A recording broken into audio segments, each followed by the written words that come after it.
Welcome to Pass the Mic podcast, a production of Acorn Oak Studio and music by Benjamin Schlens. My name is Virginie Glanzer and I'm your host with a million questions. Today we'll be discussing non-duality with Richard Sylvester. In this discussion, we'll try to understand what is non-duality and how it can dramatically change our worldview. For those tuning in for the first time, Pass the Mic podcast is about sharing different perspectives on a specific topic, not only to help us expand our understanding of the world, but also to explore new ways of looking at it. This is the 20th and last episode of our first season. Throughout this season, we've disrupted our ways of thinking on many topics, and we thought that there were no better ways to end the season with an opportunity to challenge our sense of self.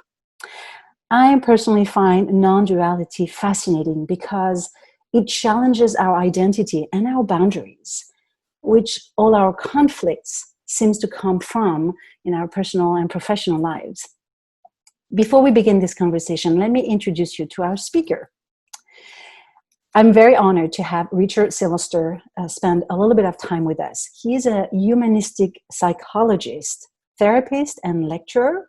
For 30 years, he engaged with a variety of spiritual practices while training in psychotherapeutic techniques and teaching counseling. Richard is the author of 5 books. The first one is Confession of a Seeker, Adventures in Spirituality, Therapy, and Belief, which is about your seeking years. His book about non-duality, or I Hope You Die Soon, lovely title. The Book of No One, Drink Tea, Eat Cake, and Non-Duality Questions, Non-Duality Answers. Richard holds meetings about non-duality regularly in London, elsewhere, and online, like today. Welcome, Richard, and thank you for being here. Good afternoon. I'm glad to be here. So let's start at a high level by hearing your definition of non-duality. And I know you're going to tease me by telling me that you can't define what is not, but I'll take my chances. So in your own words, what is non-duality? Well, I could start probably in 100 different ways, and we could probably be here 3 days simply talking about that. So I'm just going to keep it very simple and go to one of the places we could do with that, which seems to me to be the heart of what we're talking about. I would say that what we're talking about here is the possibility of seeing that there is no self, that the self does not exist, that it's a kind of illusion. And I mean, that sounds like an extremely simple sentence composed of monosyllables, but of course it has deep, deep implications, which we may get onto. But that would be my starting point, that it's seeing that there is no self. And because of that, I do not live in the state of separation, which I have appeared to live in, up to the point that non-duality is seen. Beautiful. So it could be, I could put it that way, that it's seeing the end of separation. So for those who haven't taken this path on going into a deep dive around non-duality or just discovering this topic for the first time, how would you categorize? And I know categorization is not an easy thing to do, but would you say that non-duality is an experience, a practice, a philosophy, a belief, or all of the above? Well, it's definitely all of the above, because non-duality embraces everything, absolutely everything. And I would say at this point, that means also that it embraces the light and the dark, which can be a very, very challenging fact about it, or idea about it, if you like, to many people. So it is not a philosophy, but it embraces philosophies. It's definitely not a practice, but it embraces practices and whatever else it was that you said in that list. It's everything. It is literally, and we could come on I will leave it to you whether you want to come on to what I mean by saying this. It is literally, and I'm very much emphasizing the word literally, it is literally everything and nothing. So insofar as it is everything, it embraces all of those things. And insofar as it is nothing, we could say it embraces none of those things.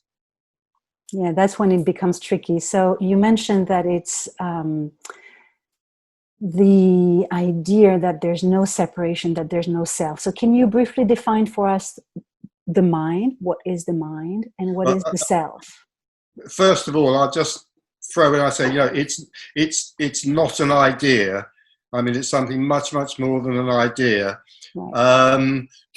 The word mind I might leave aside for now and come back to it because it might confuse things at the moment. If I home in straight on the word self and on the other word separation, what I would say is that the kind of the common human experience is of separation, right?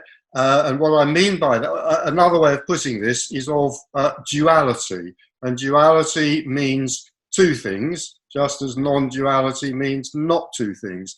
So what I would say is that the common human experience is that we live in a world which appears to be dualistic. There appear to be two things about that world.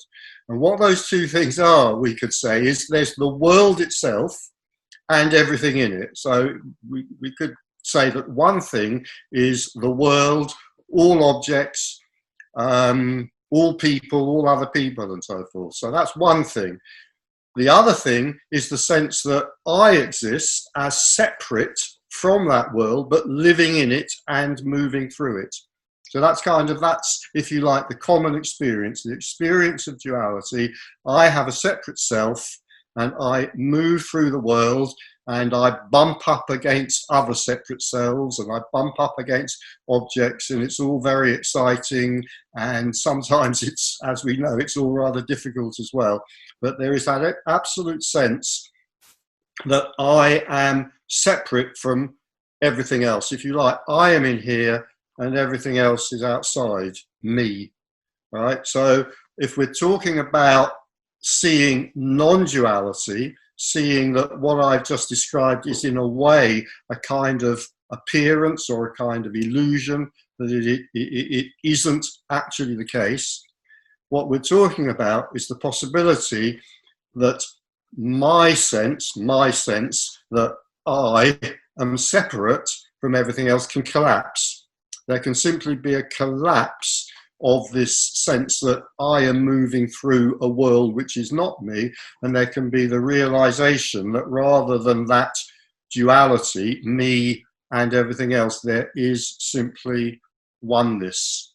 There is just, the simplest way to put it is, there is just whatever is happening, and that includes what appears to be me. I am simply something that appears to be happening. So there's no longer a me moving through a world that I'm separate from.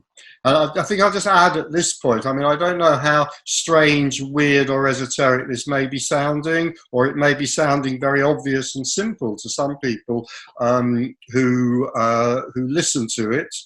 But what I would say is that for many people who live in that sense of separation, there is often a kind of nagging sense that there's something kind of not quite right, there's something wrong, there's something about that experience which is uncomfortable and doesn't really quite fit what reality might be. So whether it's recognized or not, thought about or not, acknowledged or not, many of us go through life feeling this kind of sense of discomfort, cut-offness, otherness, separation, whatever it is that, whatever word we might want to call it. And I would say, and I'll just throw this in here, I won't develop it unless you want me to, I would say at this point that feeling of discomfort, of separation, is at the heart of all our seeking, all our spiritual paths, all our religions, and many of our philosophies, although not all our philosophies as well. It's like there's a kind of basic discomfort with what we feel to be our position in the world, and somehow we want to get rid of that discomfort. And we might try to do that by following a spiritual path, by meditating, by following a religion. I mean, numerous ways. Psychotherapy, there's another route we might take to try to end that feeling of discomfort. Mm-hmm. But my suggestion is that feeling of discomfort, you know, it comes from something absolutely fundamental, just that mistaken sense that I am separate from everything which surrounds me. Right. So the idea of oneness seems to emerge in various small communities that I've been part of, and I can see it. Over the weekend, I attended, as I was telling you, the Non-Duality online conferences and listened to many speakers, and that triggered questions because a lot of them talked about this illusion, this idea that we're not separate, we're just one. And I wondered if everything is an illusion and we're just one. How do you explain the pain and the challenges that some are going through that feels really real to them? Well, firstly, let me be precise about what I mean by the word illusion. Other people may or may not use it in the same way, because illusion is often taken, I think, wrongly to mean something which does not actually exist, which isn't actually real. Whereas what the word illusion actually means is something which is different to how it appears to be. And so that's the first point to make. If I ever use the word illusion or say our separation is an illusion, the self is an illusion, what I mean is that the reality is not how it appears to be. It is different to how it appears to be. The other part of what you said there, I think, and maybe disappointingly for you and whoever's listening to this, and perhaps disappointingly for myself as well, I feel like, you know, I won't even go there because it's a really natural question. I mean, it's an unavoidable question, but it's a question, firstly, it's a question which can only be answered with a story. You know, why? I mean, one of the things you'll discover during this interview is my memory is remarkably bad, so I might already have got the other part of your question wrong. But so correct me if that's the case. But I would say I'll interpret your questions like, you know, why is there pain in the world? Why is there suffering? The most natural possible question in the world. And again, this is the question which, again, we could say gives rise to the world's religions, many of the world's philosophies and so forth.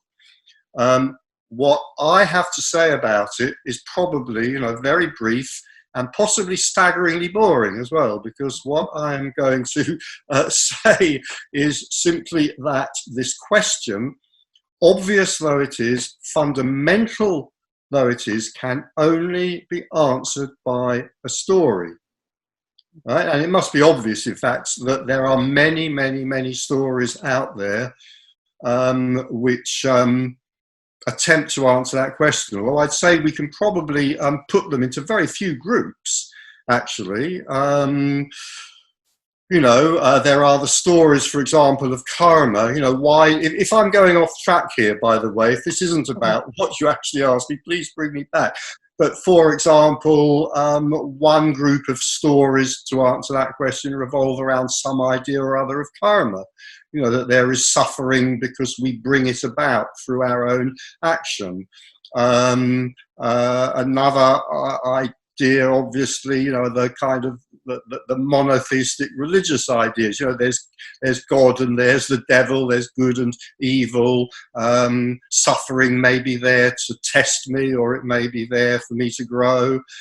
It has that kind of purpose. I was at a meeting with a bunch of people this morning, one of whom at some point, for some reason, came out with that well-tried line, there's no gain without pain. Mm-hmm. That's I cannot tell you how profoundly I disagree with that statement, in the sense that I think there is often pain without gain, and there is sometimes gain without pain. But it's a very nice, noble thing that many people, it's another sort of story of the mind.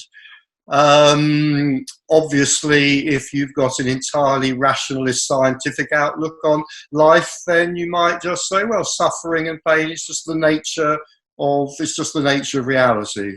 You know, that's you know, we could look at evolution, Darwinian ideas, survival of the fittest, all of that. We know, well, that's what explains suffering and pain. That in order for one animal, if you like, to live, another animal has to die. So you know, there are unlimited answers that we could give to the question, why is there suffering and pain? The fact that there are so many answers and that so many of them are in direct conflict with each other, I think gives us a very good clue to the fact that although it's an obvious question to ask, it's also a futile question to ask.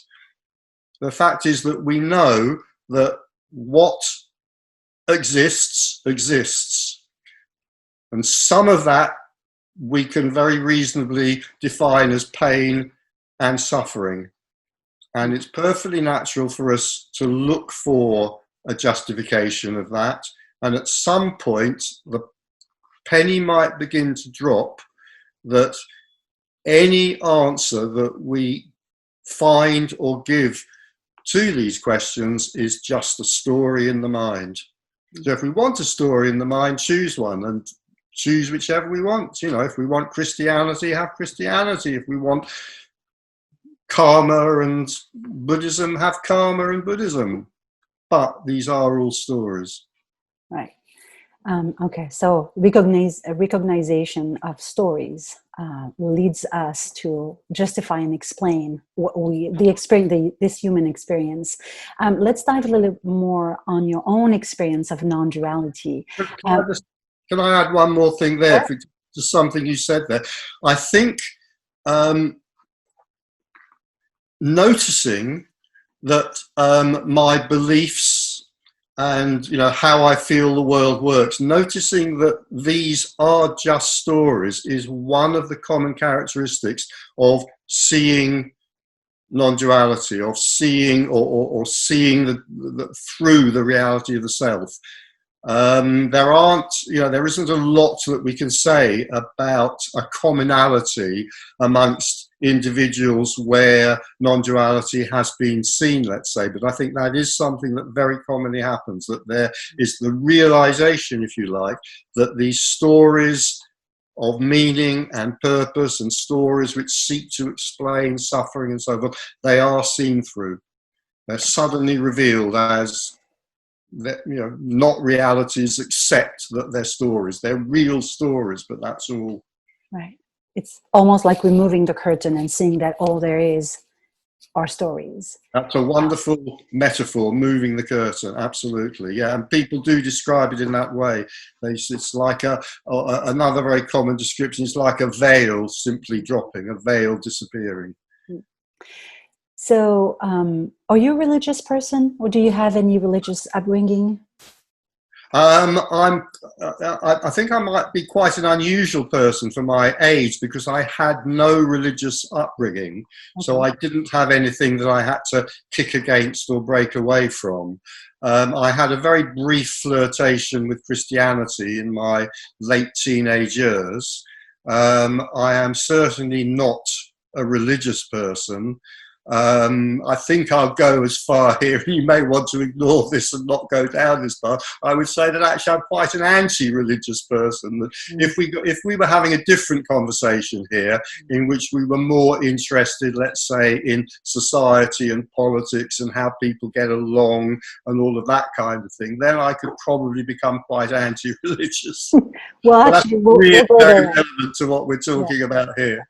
So we'll go there, but before we go there, how do you experience non-duality in your daily life? How does it feel? You talked about oneness, removing the curtain, knowing about the story. So how does it feel to you? Well, the first thing, and I'm sorry to be a bit pedantic about language, but the first thing I would say is that I do not experience non-duality, and I would say nobody experiences non-duality. I kind of like, by definition, you know, I mean, even the phrase "the seeing of non-duality," I feel embarrassed to use because it's a very poor phrase. But we're having a conversation, so we must use language. So what I would say is, the seeing of non-duality consists precisely in seeing that I, the self, does not exist. So I do not experience or see non-duality. No one experiences or sees non-duality. Now, I think that's kind of fairly important to say that to start with. Then to pursue the question a little bit further, it's very difficult to talk about. What I could say is that something is lost. This isn't a gain of any kind. There is no one who can get anything or gain anything from non-duality. If you want to get something, then it's much better to pay attention to something else. I mean, if I want peace of mind, then maybe I'll go off and do a meditation practice. Perhaps I'll practice Vipassana or something. If I want a lot of money, I'll go and get a job. There is nothing to be gained from non-duality. It is absolutely a loss. It's a loss of the sense of I. What I can add to that is that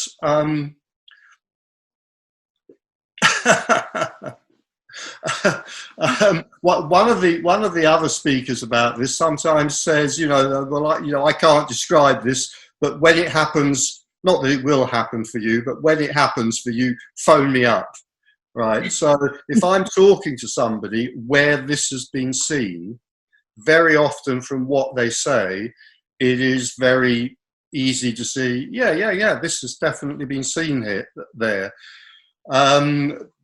Because there has been a loss of something. It's only a metaphor, but one of the ways I put this is that the separate self lives in a state of contraction. They live in a kind of state of tension and tightness. And what tends to happen when this is seen is that at the very least there's a relaxation. I couldn't give a word to describe non-duality, but I could probably give a sound effect, and the sound effect would be an exhalation of breath. It would be a kind of a kind of relief and a kind of release. And that would be about as close as I could get.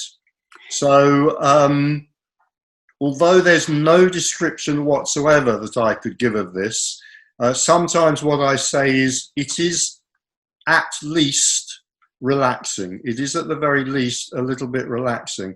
And I mean that on a very, very kind of deep level, a relaxation of a sort of tension that is held within the person, which is so deep and so subtle, it's not even noticed until it's gone. So another way of putting this is that because I have lived, let's say, in a state of contraction all my life, I don't notice it because it's my normal state of being. If that state of contraction leaves me, that's the point at which I notice the difference. And I go, and then I notice how tight and how tense everything was before that. Another metaphor, it's not a very good metaphor, but another metaphor I use is it's as if all my life I've been wearing a tight shoe, an over-tight shoe. But because I've worn it all my life, I don't notice it. It's just that's normal to me. But if that shoe's suddenly taken off my foot, then I feel the release. And I could say, if I'm being slightly dramatic here, I could say that when non-duality is seen, then we experience a release from the pain of separation. Okay, so let me ask you this follow-up question on the impact of your daily life. How does the falling away of me or the self affect relationships with others in your own life? That's a big question because it could affect them in all sorts of ways. Um, it could make relationships better, or it could make relationships worse, or they could stay the same. Without speaking for 2 or 3 hours just about that one question, which, believe me, I probably would be able to do if anybody allowed me to. Let me give just some sort of a few examples. If my relationship or my relationships are with let's say with people who are very serious spiritual seekers. Let's say I've been a member of a guru group with my beloved partner or by my closest friends, or a passionate Buddhist. Perhaps I even have meditation evenings in my home where I show videos to friends of my wonderful guru, right? If this is seen, if what we're talking about is seen, all of that for me is likely to disappear. It will be revealed as just a story, really, and it's unlikely I will be able to maintain much energy or interest in it any further. So if my close friends have shared this devotion with me, or if my partner has shared this devotion with me, that can cause a lot of problems. So I might find relationships breaking up as a result. And believe me, they do. I know people who have been asked to leave their long-standing meditation or Buddhist groups when this has been seen, because it's like they no longer feel able to take part in the story that holds that group together. So it could be very disruptive of relationships. That certainly happens. In other ways, it might make relationships a lot easier, because whatever is left when this is seen is likely to be kind of more relaxed. That won't be necessarily the case, but it's likely to be more relaxed and more laid back. Well, it's obvious that if what is left in this person is more relaxed and laid back, that could very well improve relationships, right, with other people, with close friends, with partners and so forth. So that could also happen. And it's also equally possible that it will make no difference at all, that no one around, for the one who has seen non-duality, no one around them will notice any difference. That's also possible. But one last thing I'll throw in here is that even a growing interest in this as a topic, if you like, can be very threatening to some people. And I know people who go to non-duality talks and they cannot tell, they just go to non-duality talks, that's all, and they cannot tell their partners that's where they're going, because their partners will freak out. And I knew someone who came to my talks in London quite often, and I knew that whenever he came, it had to be a secret from his partner. And we had a conversation once about this, and I can't remember whether I said this or whether he said this, but we both agreed that as far as his partner was concerned, it would have been better if he'd been going to a casino, a drug den, or a brothel. Any of those three things would have been better than going to non-duality talks. So there is something about this which can be perceived by the ego as very threatening indeed. So we'll talk about this as our last topic, but I want to move to another topic, our society. And thank you for the beautiful answers, I think, which was very complete. Our society seems to be evolving into a new culture with new values, and as a result, many people are quite struggling these days, feeling a sense of loss, of purpose and meaning. So first of all, have you seen an increase of interest on this topic in the past few years? And if you did, why do you think that is? There's been a huge increase in interest over the last, 10, 15, 20, maybe 30 years. Huge interest. Okay. Part of which may simply be down to technology. The fact that, with the internet and so forth, it's so much easier for these ideas to race around the world. Some of that interest, however, I think is illusory. And what I mean by that is that one thing that's happened is that non-duality has rather invaded the territory of a lot of what used to be called spirituality. So a lot of what is being talked about today at conferences, for example, and in meeting rooms when we were allowed to have meetings, a lot of what is being talked about 30 years ago would have been called spirituality. It's still the same now, but it's been repackaged and remarketed, if you like. I mean, for example, many years ago, I was a devoted follower of a guru. And in those days, for a few years, actually already back in those days, there were big meetings once a year which were called science and spirituality meetings. And we got very excited one year because our guru was going to appear at this big science and spirituality meeting. Now, at a certain point, I couldn't give you the date because I haven't been paying that much attention, but at a certain point, these kind of big conferences they kind of flipped over into science and non-duality.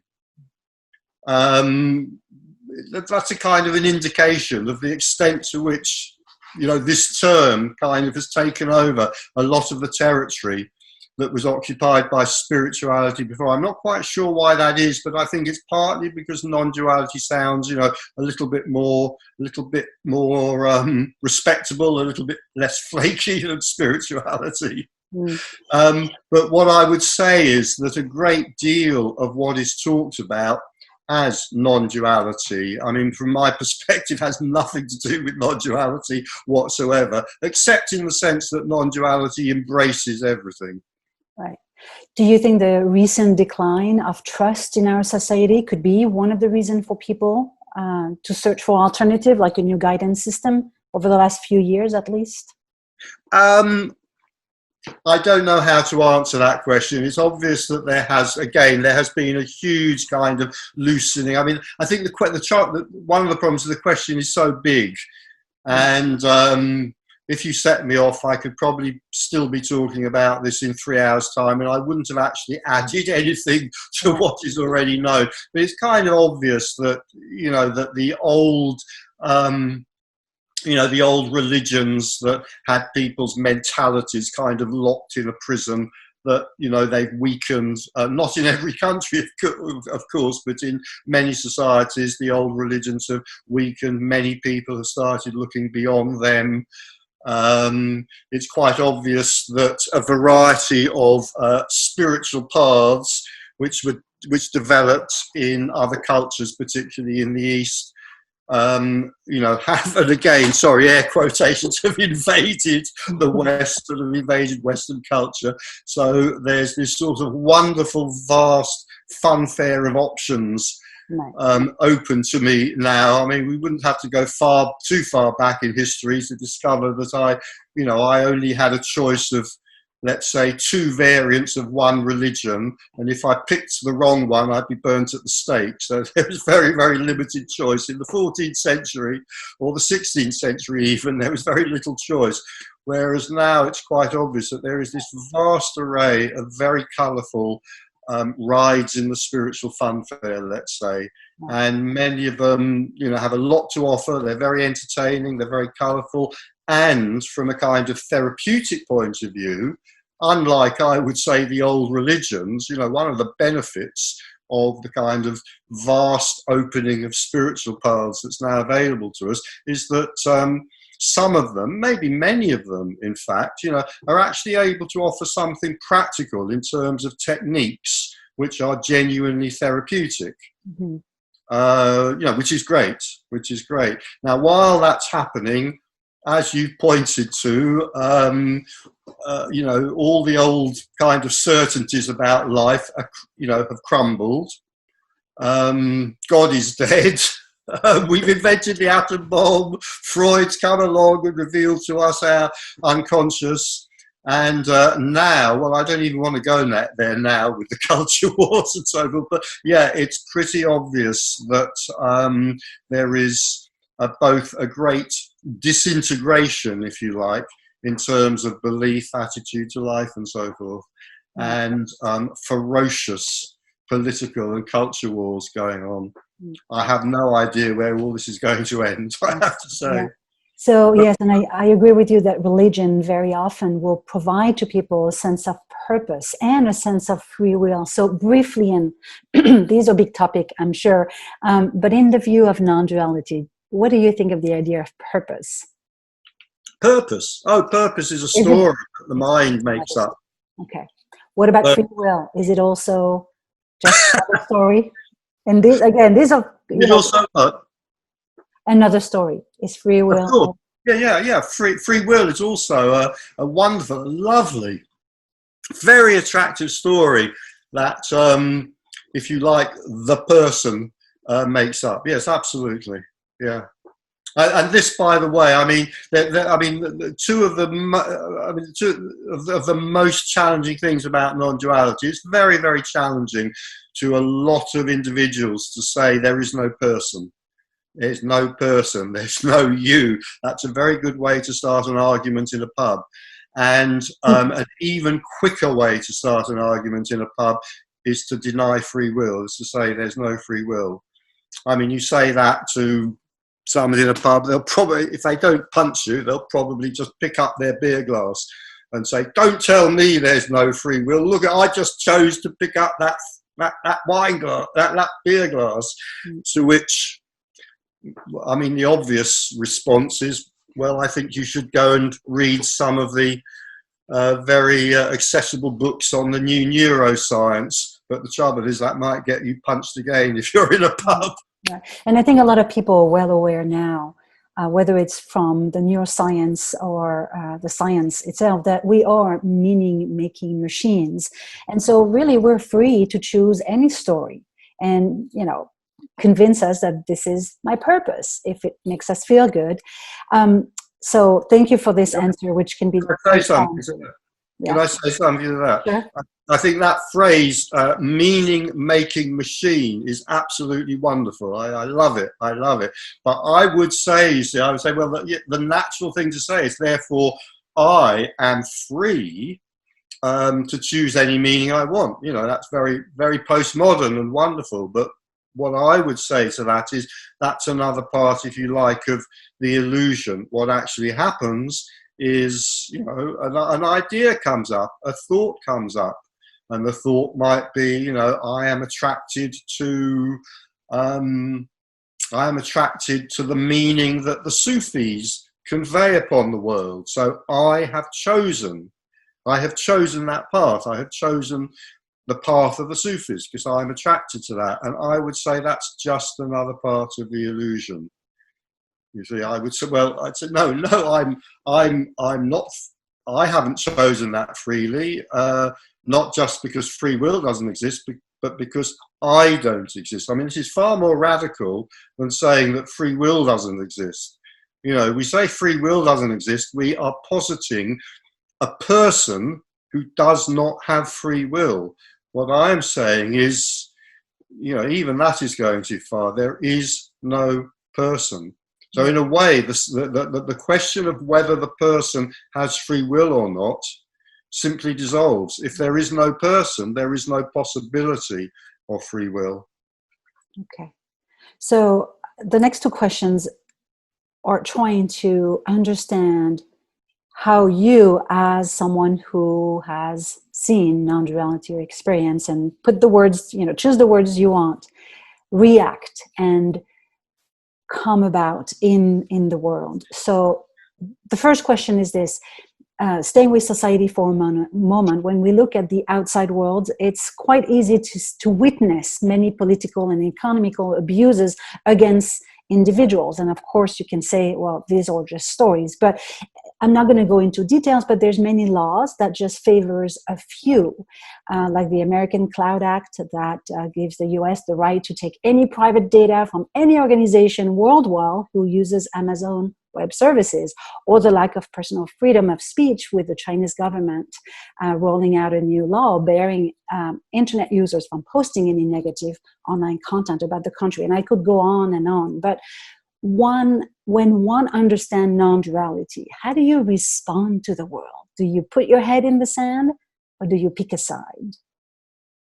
Well, firstly, of course, I mean, if I take that as a general question, how does one? Then, of course,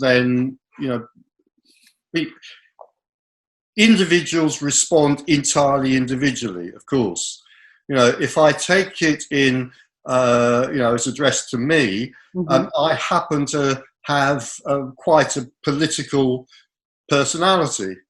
So I'm quite fascinated by some of the things that you were mentioning there and alluding to. I also would describe myself as a kind of liberal lefty. I'm not quite sure that would mean the same in Canada and America as it means here, but it doesn't matter. So as a personality, I can get quite exercised over political and social matters. Whilst America is going through the drama of Trump, I don't know whether to call it the drama or the trauma of Trump. Britain, as you may well know, has been going through its own drama or trauma, the drama or trauma of Brexit. This is something about which, I have a lot of thoughts and deep feelings about, because that's the personality, that's the nature of the personality. There may be another personality and they have no interest in that whatsoever. So even though you know that the personality or the self is an illusion, you still engage. Well, the personality isn't an illusion. There is a personality. I mean, if the personality is an illusion only in the same sense that the water bottle is an illusion. It's real, but it's not quite what it seems. It's different to what it seems. Now I've lost. I've lost touch. But so it still raises the question about, well, if you know that this polarized world, this good and bad, this dualistic world is man-made and is an illusion, and this construct is creating by default conflict,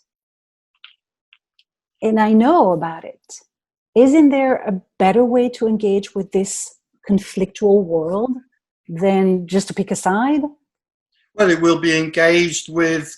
It will be engaged with however it is engaged with. There'll be a character at work, and that character will operate in the way it operates until it stops operating in that way and operates in a different way. There's no kind of one.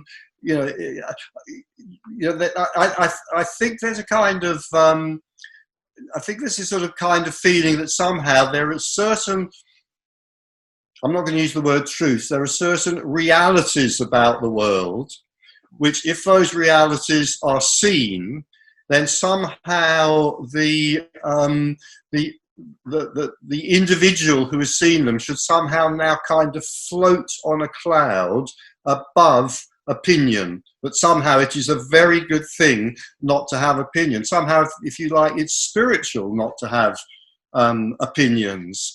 I mean, a more extreme version of this, which I think you find sometimes in the kind of guru cults and beliefs, is not only should we not have opinions, we shouldn't have preferences either. And so there's a kind of wonderful sort of spiritual level that I may be able to reach where I no longer care whether I have tea or coffee. It doesn't matter anymore because I have gone beyond all preferences. In some of the most extreme guru stories, it will no longer matter whether I have water or poison, because there will be stories about how the great enlightened one could drink poison. It wouldn't affect them. So I'm kind of pushing this to an exaggerated point in order to make a point for myself. I think, again, these are just, well-meaning stories of the mind. Well-meaning stories of the mind. I mean, it's not even a question of whether opinions are good or bad. It's simply that If opinions arise, they arise. If opinions don't arise, they don't arise. You may come across somebody who, let's say, where this has been seen, and who seems to be remarkably free of, let's say, opinions on political and social matters. Well, the fact may very well be, and probably will be, that as a personality, they were never particularly engaged with political or social matters. You know, you come across somebody else, and they may be, you know, a lot of energy or enjoyment in disputing about political or social matters. One is no better than the other. One is no different to the other.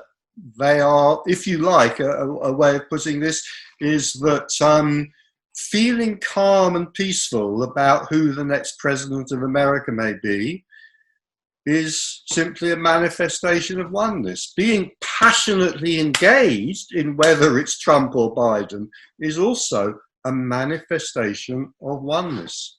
Neither is better nor worse than the other. Neither is more spiritual nor more holy than the other. They are both manifestations of oneness. Being passionately engaged in whether Trump is re-elected or not is oneness being passionately engaged. Floating on a cloud above all that and saying, well, I don't care, that's oneness not caring who's the next president of the United States. It's all, this is one of the most difficult things, I think, for the mind to get. It's kind of the clues in the word of oneness. You know, it excludes nothing. If it excluded anything, it would no longer be oneness. It would be two-ness. So oneness includes everything, including everything that we don't like, including everything we most detest. I'm not going to give a clue as to whether I like or detest Trump or Joe Biden, you know, but maybe I do like one and detest the other. It doesn't matter. Both of those impulses, if you like, are oneness expressing itself. You know, in some ways this is very hard and very tough. Right. And one of the toughest things about it is if I consider, you know, some of the things that as a personality I might most dislike. And yet that is also oneness. It's just as much oneness as anything else. And that's why a lot of people who are trying to describe and share their understanding of non-duality ends up saying, this is it. Yeah. This is it. Yeah. We could have cut through all of this. We could have cut through all of this and we could have made this a 30-second podcast. You could have said, well, what's non-duality? And I could have said, this is it. And then we could have finished. Yeah. But I am, as you may be gathering by now, I am quite a gabby individual. So I'm not likely to leave it at that. Right. But that wouldn't have been as fun and enjoyable. Possibly. Perhaps that's the end of the story, which is, this is about enjoying what this is. Before we move to the last topic, I want to ask you another question on the evolution of mankind. It seems that, which is connected to society and this duality and this fight environment that we're creating within ourselves or in the world, it seems that we spend our lives trying to solve self-serving problems, which is why we're addicted to the stories of heroes and villain, and we're enabled to take a bigger perspective. So when we look at the evolution of mankind and where we've arrived today, do you think that it's in our nature to feel a sense of separateness and a sense of identity, or is it our reasoning process that took a wrong turn and conditioned us? That's an interesting question. I would say that it is absolutely, I'd use the same phrase that you use for simplicity. I would say it is absolutely in our nature. That's not quite the way I would have maybe described it myself, but as you use that phrase, I'd say it's an inevitability. It's the way we're made, if you like, that this sense of separation will come about, this sense of feeling that Therefore, I am in this kind of alien thing called the world, and somehow I've got to make the best of that with the joys and with the pains, and then that's where all the stories start. All the stories start from that sense of separation, and my sense on some level, no matter how inchoate and how deep, that this does not feel comfortable. And my sense, therefore, that somehow it can be, something's wrong and it can be put right. And that's where the stories start. And then you mentioned, the heroes, the heroines, the hero's journey and so forth. That's where it all starts. The search to slay the dragon, the search for the Holy Grail, whatever it is, all the adventures, the innocent setting out and returning, all of that. What it's really fundamentally about is it's the search to heal wholeness, or the search to heal separateness and discover wholeness. That's absolutely at the root of every human story. I was going to say, is this idea that our nature is to be self-centered, isn't that just another story? It could be the story of the story, the mother of the stories. Everything is a story. I mean, we're using words, so everything we say is a story. And I think, as I've already said, non-duality is also a story. But I would say that it is non-duality that is the mother of all the other stories. Out of that come all the other stories, including the story that we've just been talking about, that a sense of separation arises and a yearning to find home, and so the hero sets out to conquer the dragon, find the damsel and come back home.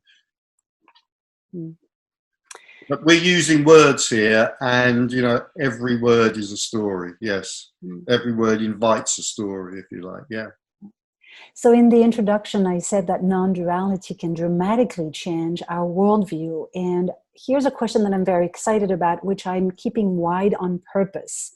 So my question is, how can a non-duality view of the world change someone's life?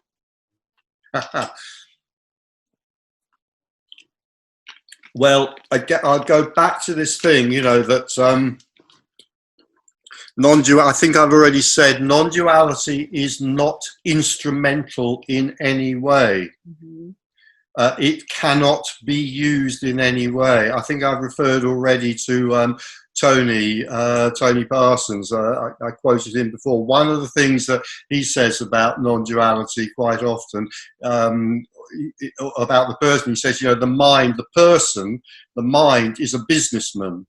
The mind is always looking for a profit, is always looking for what it can get out of something. So when the mind comes across non-duality, it's perfectly natural for it to go, what can I get out of this? What improvements can I get for myself or for society or for humanity in general? It might be quite a generous-minded, warm-hearted businessman who wants the profit to be shared amongst everybody, but this is what the mind will always look for. How can I use it? What can I use this for? So one part of my answer would be that we can just forget all of that. For the third time, I think I've used this word now, non-duality is not instrumental. I cannot use this in any way, in a way that kind of may be obvious in what I'm saying, because I don't exist, so I cannot use it. As well. Having said that, mm-hmm. we could generalize, we could look at, quite a large number of cases where non-duality is seen, where separateness is seen through, if you like. And we could notice that there may be, only maybe, but there may be some common characteristics. And we might think, well, if those common characteristics spread around a bit, then maybe the world might be an easier place to live in. And one of those common characteristics, I think I've already referred to these, this might be repetitious, I'm not sure. But for example, one of those common characteristics tends to be, let's say, a desire or a satisfaction with a quieter and a simpler life. So certain kind of drives and ambitions might lessen and relax. There might be a lot more relaxation. I mean, in a way, I mean, there's no great mystery about this. I mean, when non-duality is seen, it's like the absolute stunning beauty of something really simple might be noticed for the first time. You know, I might look at a tree in the park and for the first time really, you know, notice its stunning beauty. And so the need or the desire for very complicated, very sophisticated ways of keeping myself away from boredom might disappear. So the person might find themselves living a more relaxed and a simpler, and I would therefore suggest perhaps a less destructive life. So that alone, you know, could I don't want to say save the planet, but do you see what it is that I'm trying to say? Right, right. I mean, an awful lot of the things that we manage to do to bugger up the planet and bugger up society, you know, come from you know, this sense of dissatisfaction, separation. You know, I've got to do something about my situation. Oh, I know what I'll do. I think I'll conquer a small country, or I think I'll take over some big companies and throw widows and orphans out onto the street so I can have more profit. I don't want to get too political here. So, yeah, the impulse, I'll put it this way, I may regret saying this, I'm not sure, I haven't thought this through. The impulse to do mischief in the world may decrease when oneness is seen. Right, right. And maybe that's enough, perhaps that's all we need to do. Maybe we don't actually have to do anything actively. Maybe it's enough for the impulse to do mischief to decline. Perhaps if we did less, then everything would be okay. And the one who sees this, not inevitably, but quite probably, will feel satisfied with a quieter and a more relaxed life. Quite probably. I have had countless people say this to me. You know, that simply they don't want to do very much. You know, a simple, relaxed life is enough. Well, if enough people were turned on to having a simple, relaxed, quiet life, that in itself might be enough to save the planet. Who knows? I'm not saying it will do, but it could do. And I think I'm jointly I'm going with you on that idea. I said earlier that I personally find non-duality fascinating because it challenges our identity and our boundaries, which all our conflict seems to come from. And I think when you talk about oneness, I always wondered, when we understand or experience non-duality as in oneness, do we become more loving individual, more compassionate with ourselves and with others? Is that your own experience of people in this community and with yourself? Again, I'm very wary of giving any generalizations, and I'm particularly wary of giving generalizations which kind of seem to point in the direction of sort of self-conscious virtue and goodness and morality, because I'm extremely suspicious of all of those things. But I cannot help saying yes to that question. I'm very fortunate that I live close to London, and so before the lockdown, and so that I give meetings of my own in London. I sometimes go to other meetings. I mix with quite a large group of people and meet other people who are fascinated, let's say, by non-duality, and by and large I would describe them as definitely some of the most open, warm-hearted, accepting people that I meet. Absolutely. Some of them have all sorts of ideas which frankly I think of as completely mad, but that doesn't matter. They probably think I have ideas that are completely mad. That also doesn't matter, but there seems to be something extremely tolerant about this group of individuals who have become fascinated on whatever level by non-duality. It's a tolerance which I don't notice so strongly, particularly in most other groups of people that I come across, and certainly not amongst groups of people who have an interest in spirituality, religion, saving the world, green issues, ecology, politics, and so forth. I often notice a very, very high level of intolerance in such groups, sometimes ironically. But yeah, there is something about this, and a little quote's come to my mind, which regretfully I can never remember who wrote this, but I think it's absolutely wonderful. The name for non-duality from the tradition, if you like it, sort of first arose in is Advaita, and there's this little sentence: "There's something of the freedom. There's something of the breath of freedom blowing through Advaita." So there's something of the wind or the breath of freedom blowing through non-duality, and that is absolutely the case. I mean, just as in any other area of life, within non-duality there can be huge disagreements and arguments, and people can take positions and reject other people's positions. That's all perfectly natural. That's the human mind at work. But over and above that, I feel like there is a sense of openness and tolerance and warmth, which is, I'm just going to say, it's like, I was looking for something pompous to say there, but I can't come up with anything. So I'll just say it's just lovely to be around.